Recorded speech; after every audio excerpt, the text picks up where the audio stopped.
This week in every newscast, we're sharing your questions about COVID-19 and the vaccines with our experts. And here to answer them is Dr. Kristen Moffitt, infectious disease specialist at Boston Children's Hospital. Good to see you. Great to see you too, Emily. So it's been a week since kids 12 to 15 became eligible for that Pfizer vaccine. First, I want to ask you about how this is going in Massachusetts. Have you heard of any reports about unusual side effects or even reactions? So Massachusetts is doing great. We have this great gift of data that are updated every Thursday afternoon from the Massachusetts Department of Public Health that most recently, as of about an hour ago, indicate that over 51,000 12 to 15-year-olds in Massachusetts have received their first dose of the Pfizer vaccine. And from everything that I have heard from colleagues and anecdotally, there are no surprises here in terms of side effects that would have been unexpected. And I think that goes along with what we're experiencing now with the millions of teenagers and adolescents across the U.S. who've now received this vaccine without any safety signals that have been noted so far. That's good news on all fronts. All right, let's get to some of these questions from our viewers. Tom writes, I'm the parent of an 8-year-old and a 6-year-old. My parents refused to get the vaccine. What can I allow my kids to do with their grandparents since they're all unvaccinated? It's a tough one. It is a tough one. And really, the safest activities for unvaccinated grandparents and grandkids to be doing together still would involve wearing masks because they are likely coming together from two different households. The safest activities still are those that would be done outside, so getting together in a backyard, a park, or going for a hike or a walk. And if they are going to be together indoors, it would be recommended that they're masked when they do that together.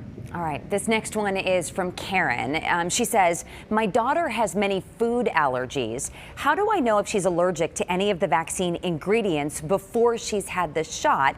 Since she has food allergies, is she more likely to be allergic to the vaccine? I think a lot of people have this question. Yeah, it's a really good question. And there's no reason in terms of what's expected with people with food allergies, which is a very large percent of our population, including the millions of adults that have now been safely immunized, to think that a history of food allergies would be associated with a higher likelihood of an allergy to any of the COVID vaccines. And the only other consideration that families of children with food allergies or individuals with food allergies themselves that are getting vaccinated should keep in mind is if they have had a severe food allergy reaction, referred to as an anaphylactic type of reaction, the period of time during which they would be observed after their COVID vaccine would be a little bit longer. The recommendation would be that they're observed for 30 minutes instead of 15 minutes. All right, so finally tonight, we have heard variations on this quite a bit. Is it okay to get a COVID shot while breastfeeding? It is. It's recommended, actually, that breastfeeding women who are otherwise eligible for vaccination get vaccinated. It's important to note that breastfeeding women were excluded from the phase 3 trials, but now from our real-world experience of the millions of people who've received this vaccine just via authorization, that has included many, many, many breastfeeding women.